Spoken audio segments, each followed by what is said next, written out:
Sasuke versus Kinshiki. Need I say any more?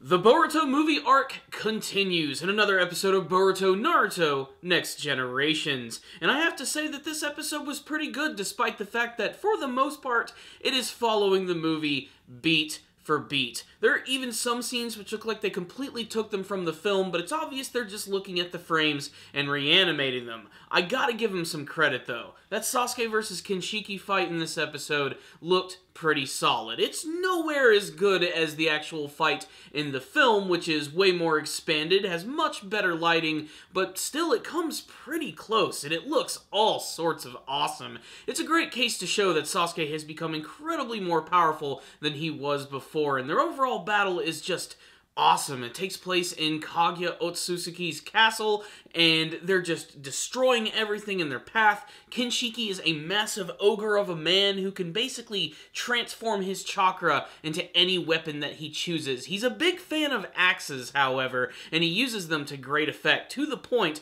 where Sasuke actually does have to retreat against him in this battle.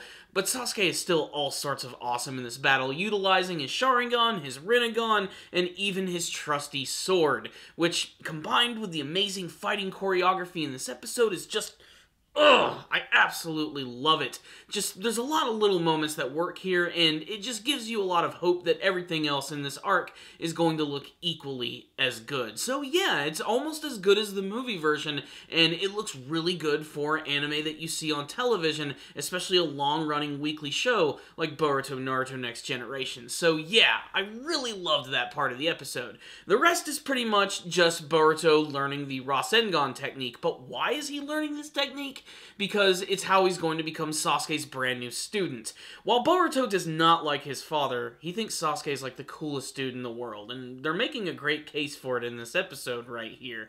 Speaking of which, it is worth mentioning that the reason we get to see the Sasuke versus Kinshiki fight is because Sasuke meets with Naruto in this episode and Shikamaru as they talk a little bit more about the Chunin exams coming up and the fact that Kinshiki Otsutsuki might have some family members who are coming to blow up everything. So this is definitely a cause for concern, as Kaguya herself was ridiculously powerful, and now we have two beings just like her who have just arrived in Naruto's ninja world. So Sasuke meets up with Boruto and completely beats the crap out of him, acting as a barrier to him so that he can't get to see his father, and Boruto just thinks Sasuke's awesome. Even after getting spanked by him, he wants to be taught in the ways of Sasuke. So Sasuke's like, well, if you can learn the Rasengan, sure, I'll make you my student. So thus begins the classic Rasengan training. It's just like the old days, and Konohamaru is the one who actually gets to teach Boruto. They go through all of the steps with the balloon test and with the rubber ball, and even though Boruto is able to actually utilize the Rasengan through the power of learning how to cook pancakes,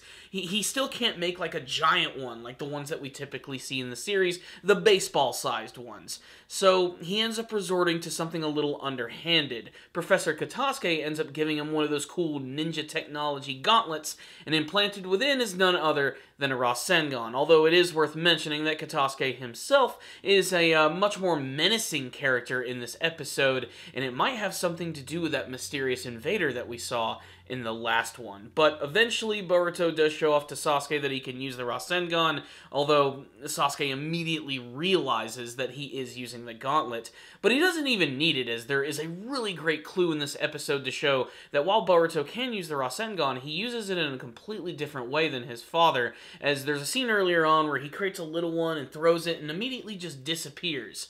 But it actually does end up hitting a target. It became invisible. Just make sure to pay attention to that scene. I thought that that was really awesome. Outside of that, most of the episode was dedicated to little funny moments that were not in the film and things that, honestly, I really appreciated. I loved seeing Sasuke go back to see Sakura and his daughter, especially Sakura's reaction to it, where she just completely passes out. And it's finally great to see Sasuke acting like a family man, as strange as that is. It's something that we don't see too much of, if at all, in the series, and I want to see him and Sakura and Sarada just doing their thing. acting like a family. I just think it would be really cool. We even get some Sarada and Sasuke father time in this episode, which I thought was very appreciated when Sasuke does decide to take on Boruto, even if he is actually cheating.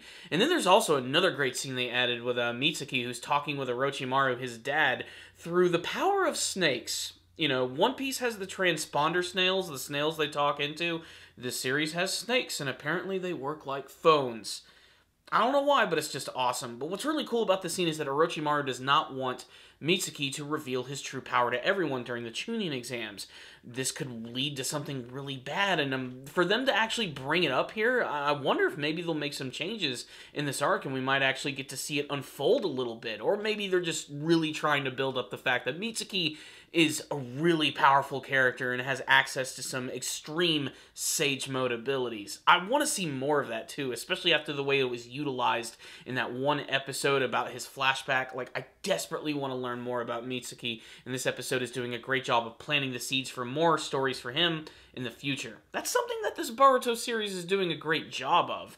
It is following a lot of the beats of the film, but for the most part it works. So, what's the rundown on this episode of Boruto Naruto Next Generations? This episode actually lived up to my expectations. While I would have wanted to see a little bit more of the entire fight of Sasuke and Kinshiki, I have to admit they did a pretty good job of it in this episode. Most of it is frame for frame from at least the shots that they chose from the film, and they don't necessarily look as good, but they look good enough. They still look really fantastic, super fast and fluid, living up to the amazing fight scenes that we've seen in some of the previous episodes of the Naruto franchise. So that's definitely a good reason to check out this episode. But really, my recommendation for this part of the series is if you haven't seen the movie, definitely check this out. I mean, it is mostly following it, but it is expanding upon it in certain areas, and I really am digging that. I'm also really interested to see the next episode. The preview got me really excited, as apparently Gaara is the Jinchuriki of Shukaku again, which is really cool. It looks like he's going to be able to utilize those abilities again, which I think is awesome, personally. I'd love to see him be able to transform into the massive Shukaku form and maybe do something like Naruto, and Killer Bee is going to be returning and battling against Momoshiki and Kinshiki, and it looks like this time Urashiki is finally going to arrive, so that's going to be really awesome, because that wasn't in the movie at all. Really, they're doing a good job with this one right here. It is a little derivative in some senses. For new viewers, though, you're probably going to love it. If you try to compare it to the movie too much, you're going to be disappointed, but for the most part, they're doing a really great job of it. Way better than another series that starts with Dragon Ball and ends with Super.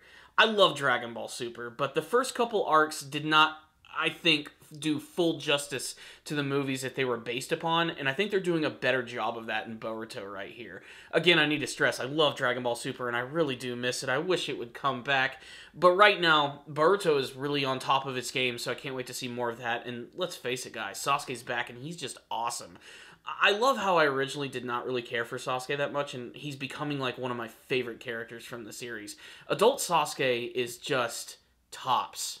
Badass. Awesome. And this was a great episode right here, which is why I'm going to give it a 4 out of 5. I am going to knock it down because it is just a little too derivative, but for the most part, it's really entertaining, and for new viewers, you're going to love it. So there it is. That's my thoughts on the episode. I'd love to hear yours, however. You can tell me all of them in the comments section below. What did you think of Sasuke's battle with Kinshiki Otsutsuki? What do you think of his abilities? I think they're pretty awesome. He's just a big, giant, super strong dude with horns who can transform weapons. What do you want to see more in their battles against the celestial invaders? And what do you hope to see from the rest of the Chunin exam in Boruto? Thank you guys for watching this review. I'll see you guys next time, and as always, stay down there, baby.